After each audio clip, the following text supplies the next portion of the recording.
much. Probably we can move on to our next presenter, Nick.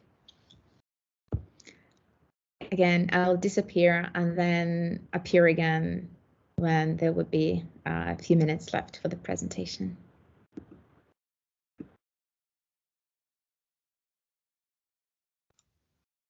Right, thanks very much. Right, I think what you're going to see today is someone who has no creative bent in terms of presentation, so this is the best I can do.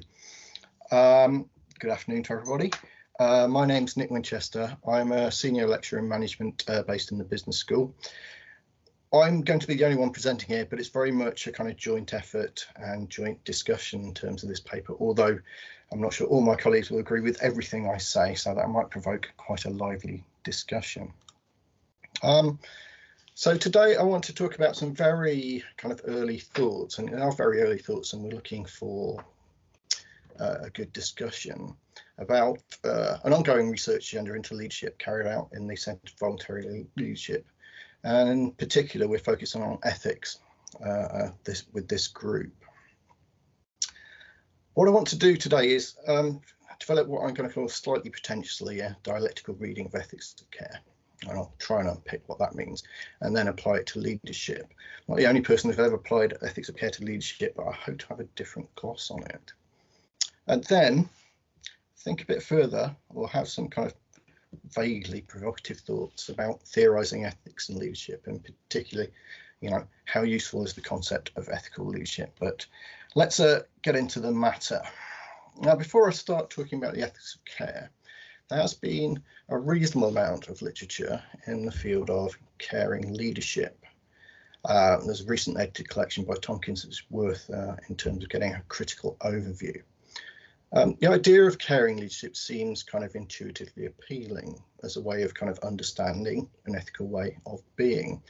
And it seems to suggest the notion of a leader who has genuine emotions towards those they're working with. We can only see it in the context of the recent sacking of 900 people over Zoom to see what happens when care drops from the agenda. But even if we take leadership in a more decentered, more relational manner, it seems to talk about practice of leadership that involve recognition. They're effect laden. They recognise the effects and value it and respond appropriately. So it seems kind of fairly intuitively appealing as a way of understanding the ethical in leadership. There have been a number of sort of critical injunctions, and I'm not going to go them in detail, but notions of dependency, doesn't look at power, reduces autonomy, denigrates the other to a certain degree. So in terms of that context and the background of the idea of caring leadership, what I'm trying to propose here is a response by going back to perhaps the primary literature in terms of the ethics of care. And I'll talk a little bit about the ethics of care in the next slide. Sort of my claim is that the caring leadership literature probably has a rather limited engagement with the debates and nuances within the ethics of care literature, particularly in terms of its downplaying of the notion of conflict. We think of caring leadership as this kind of very warm, wonderful space to be. And that the ethics of care literature, in fact, if you look in detail at the kind of primary literature, actually prefigures some of the criticisms laid at it. But what I'm going to do is go back to literature.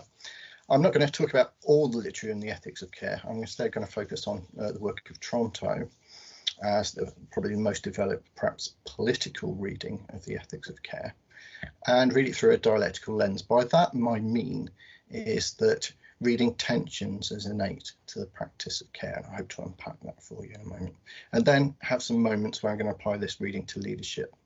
This is mainly a sort of conceptual discussion, but underpinning that is a pilot study that we concluded doing some fairly in-depth interviews, and some of this data is kind of very early sort of conceptualizations coming from the data. So I don't expect everyone to have read the ethics of care literature. It's more dated from the kind of late 70s, early 80s with the work of Noddings and Gilligan, and has been developed by the work of Tronto and Held in particular. It won't be considered one of the mainstream kind of analytical philosophical views of ethics, but does have some pull in that space. The key point of it is that its definition is about responding to others and responding to others' needs.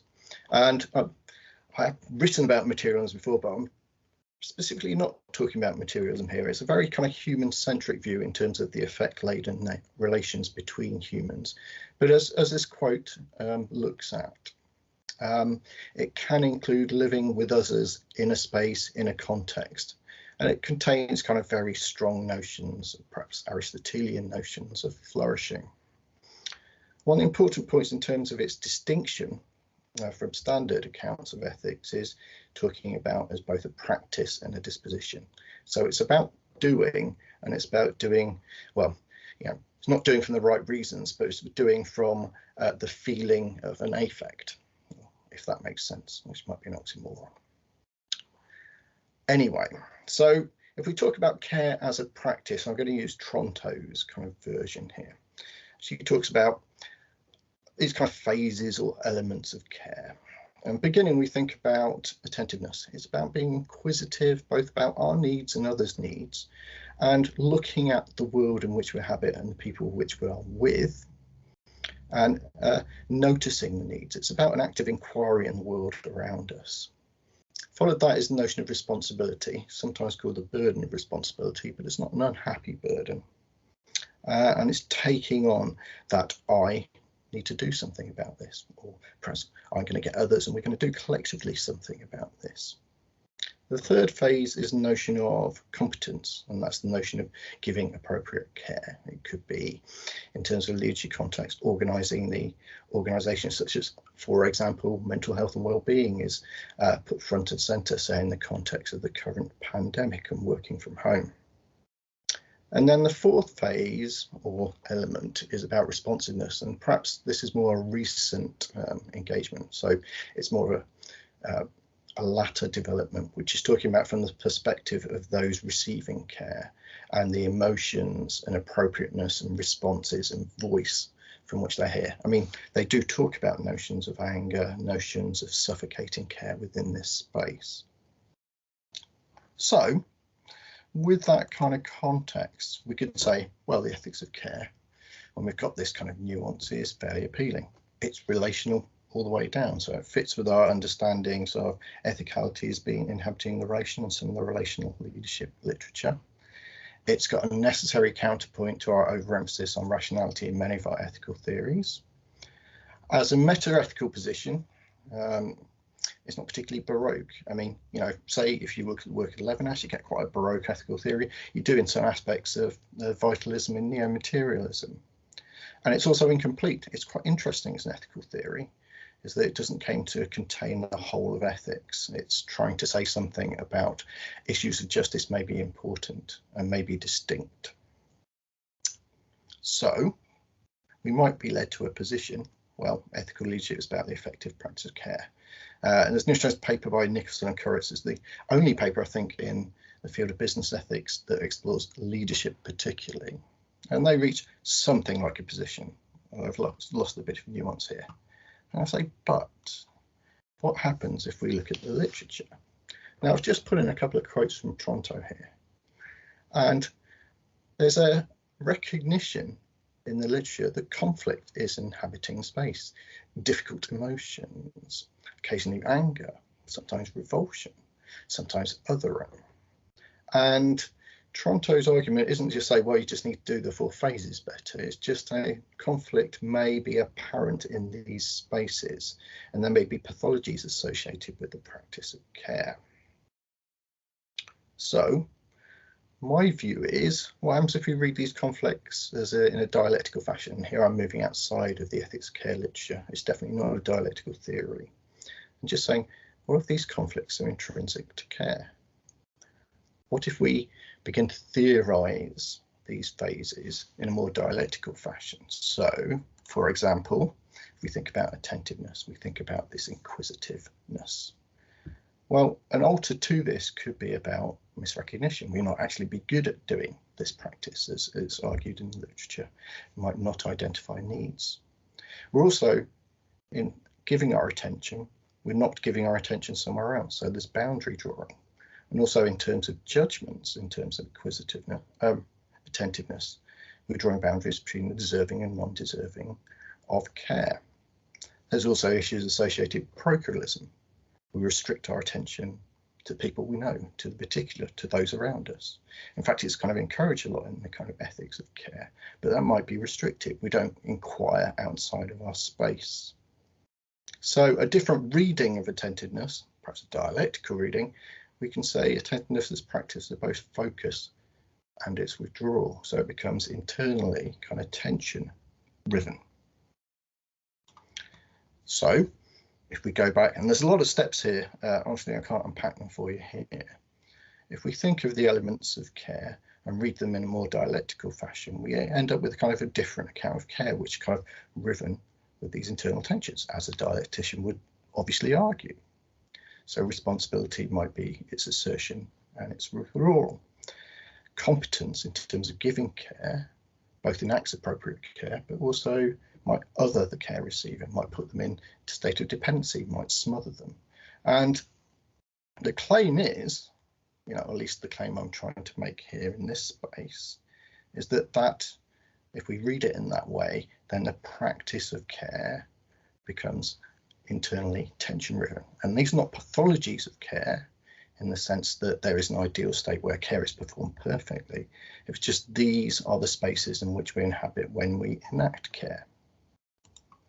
So what happens then? We move to that understanding of kind of leadership practice. Obviously then, if we think in this kind of tension-laden format, if we just say, well, practice care, practice the ethics of care, and that become an ethical leader, and there's a problem inhabiting that space because there's all these tensions, all these problems, all these difficult emotions and such like.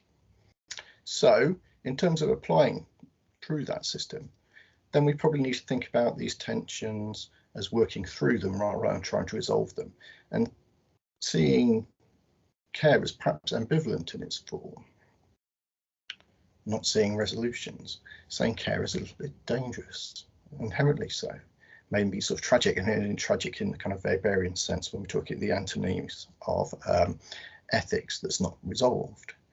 And simple prescriptions like care more are going to help. So what I thought might resolve that is not resolve this, but a way of thinking about it is in terms of using a tensions framework, sometimes called a management tensions framework, in terms of developing tensions used for handles of reflective practice. I've previously used those in the paper. It's a fairly well established technique.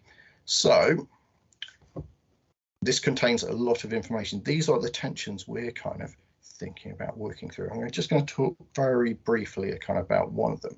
So a theme we found from thinking about the literature, but also thinking about the data and thinking about the context, is the notion of capacity, particularly in the context of a voluntary sector organisation. It's about a narrative, the need to expand care and seeing need. Very kind of is an inquisitive space in terms of the practice of the organisation.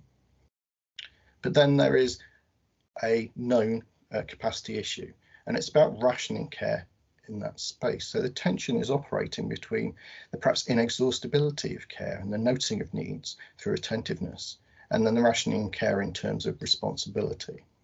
And we could see that perhaps through our data or through our work, is to see these kind of tensions kind of flowing through. There may be issues about the care for the self versus care for self, boundaries between those that use and work between, narratives of self-sacrifice, certainly in terms of people in a leadership position, and questions of pushing without listening. So this is our very kind of initial kind of theorizing of that particular space, but we think it might find a way in of a way to think about this way of understanding ethics care as it flows through into understanding leadership practice. So in terms of concluding thoughts, I think I've got a minute left. My view is, I'm not going to, I think my colleagues might share that view, the concept of caring leadership itself is perhaps lacks nuance and is a little bit unhelpful. And I recognise there are more sophisticated accounts within there, but I think particularly if we're going to draw from care ethics, we need to think about a more nuanced understanding And we need to think about the conflicts inhabiting care. Even if we don't read it in a dialectical fashion, we still need to recognise that the primary literature does talk about conflicts and difficult anxieties inhabiting that space. A dialectical reading that we're proposing, it kind of offers in the way a way into understanding care that is probably a non-ideal theory. It's not utopian, but somewhat tragic. Maybe it's because I'm a dour person, I see tragedy everywhere and see irredeemable conflicts. But that may be there is a history of treating ethics in such a fashion. And that if we're going to read it dialectically, the application has to be beyond simple prescription and thinking through a tensions framework. I quite like tensions frameworks because they emphasize issues of autonomy and judgment within a space, which could be collective rather than being prescriptive. Now, I promised to come back to the notion of theorizing kind of ethical leadership. One thing I've been emphasizing here is the interrelationship between ethics and leadership. I've not been proposing an account of ethical leadership. I think the concept of ethical leadership might itself be a little problematic because it kind of domesticates ethics. Ethics can be much more lively, problematic, conflict-driven, even antagonistic, such that we need to begin to think about the interrelationship between ethics and leadership and the kind of lively entanglements, if we're going to use neo-materialist language, of the interrelationship between ethics and leadership as very kind of lively, engaging, agonistic even, as a way to start conceptualizing rather than just not another model of ethical leadership. So I think that's me finished. I think I'll stop presenting there. Brilliant, Nick. Thank you so much. Perfect timing here. Perfect timing. I see that there are some members of the research team in the chat. If someone would like to add something to your presentation, that's definitely something we can do. And yeah, we're ready to take some questions. Please put them in the chat or raise your hand, and then we can have a discussion. I have a little confession regarding your presentation, and this is what I was thinking in the very beginning. Just drawn to the definition when you first said about the care and leadership as responding to others and others' needs. The first thing I've thought about was populist leaders, right? As they are presenting their leadership and they're presenting their ideas as the response to the people trying to care about them. And then you moved on to the list of the practices, and then my initial idea evaporated and then realized, yeah, that's not something we're talking about. But what I was thinking is that this society has a great demand to the leadership that would add care, probably would add the ethics of care into it.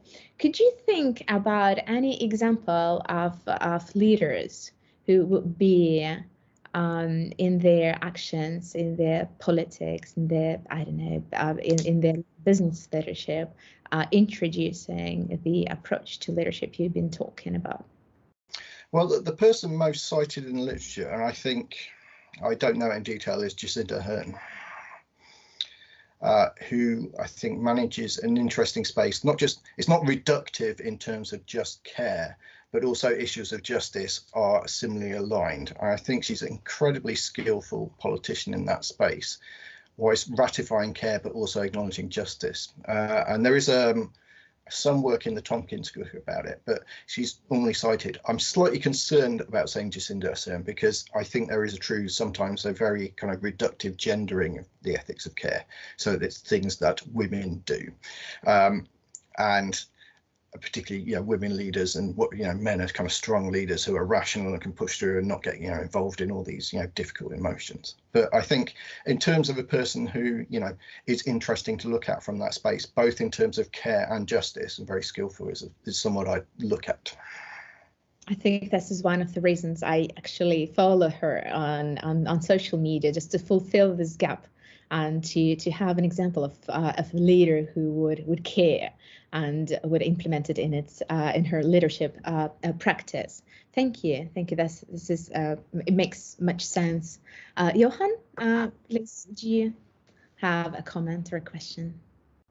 Yes, hello, thank you. And thank you, Nick, for this extremely interesting presentation. I must say, since I'm going to talk about the topic of care tomorrow morning, but I was wondering during the presentation about, since you're talking about dialectics and relational aspects, to what extent have you thought about the consumption side of things, so to speak, the recipients of care? Do you have any thoughts around that? I think the initial development of ethics care doesn't talk much about the recipients of care, and I think I'd say our data talks about people reflecting on recipients of care, but obviously we've not spoken to them. And I think there is something missing a bit in the ethics of care literature, and say particularly leadership, about how the voice is ratified, how the voice is engaged in the caring relationship. It's possible because the primal sort of scene of care is about the primary caregiver and a small baby, yeah, and it's someone who doesn't have a voice. You're listening and you're providing immediate cares, but once the voice comes through, and it does, yeah, yes, I think there's need to do kind of work in there. I think the Toronto work is more sophisticated in terms of not giving the voice of, but thinking about the difficult emotions, the smothering, the anger, the spaces in that, but less to do with the kind of how you resolve it in terms of recognizing, responding to the voice. Because it's not a particularly dialogical account, one would argue. Thanks a lot. That's interesting. I think this is a really interesting way, basically, of trying to address some of the more, let's say trying to, when we talk about relations and relational leadership, try to make something relational about the relation, if you like, because it's usually a relation that's almost like, the line in an organizational chart, and suddenly there's a relation. This brings a lot of substance into the relationship, which I find really interesting. Thank you. Great comment. Thank you so much. Do you have any other questions? See, Gemma saying that she has to go. Thank you, Gemma, for brilliant presentation. I do have Daniel. Daniel, would you like to add something? Thanks. Yeah, thanks so much.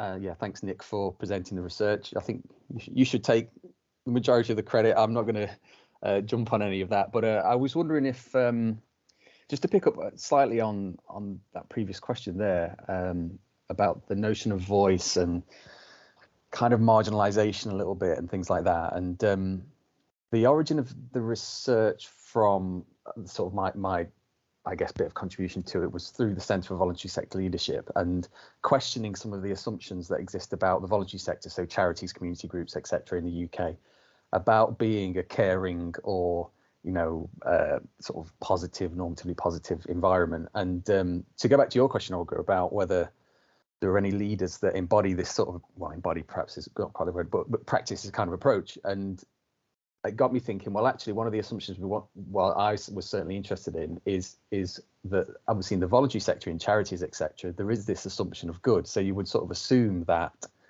leaders as individuals in that context would be acting in this sort of way. But actually, I think, well, to open it up to leadership more widely, I think from the data, and certainly from some sort of more anecdotally, that's not necessarily the case. And we've seen that in high profile examples of failures of leadership in large charitable organizations and small charitable organizations. But yeah, so it was trying to question some of those assumptions, I guess, about the sector in a practical sense as well. So I just wanted to emphasize that that's from my perspective kind of where it was coming from and how it is really grounded in that practice experience as well.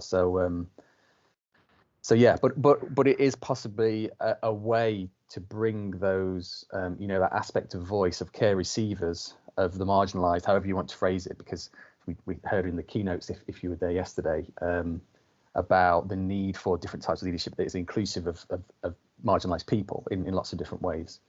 So perhaps this is a way to bring those voices in, and then to borrow from Bridget Carroll's presentation to sort of talk about hope and imagination and better, but in a way that is, as Nick was saying, dialectical and actually problematizes some of those things and doesn't romanticize those ideas of hope or of care or ethics. Like, you know, Nick said domesticating ethics earlier on in his presentation.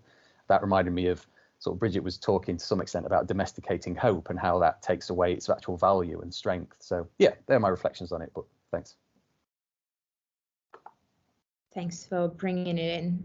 Thank you, Daniel. Yeah, absolutely interesting. And I think that this is a very promising type of leadership, which I personally hope to see more in various contexts, because is it the only thing which possibly will save us as the society? And my last question would be about your research plans. What are you planning to do, and how are you going to develop the research project further?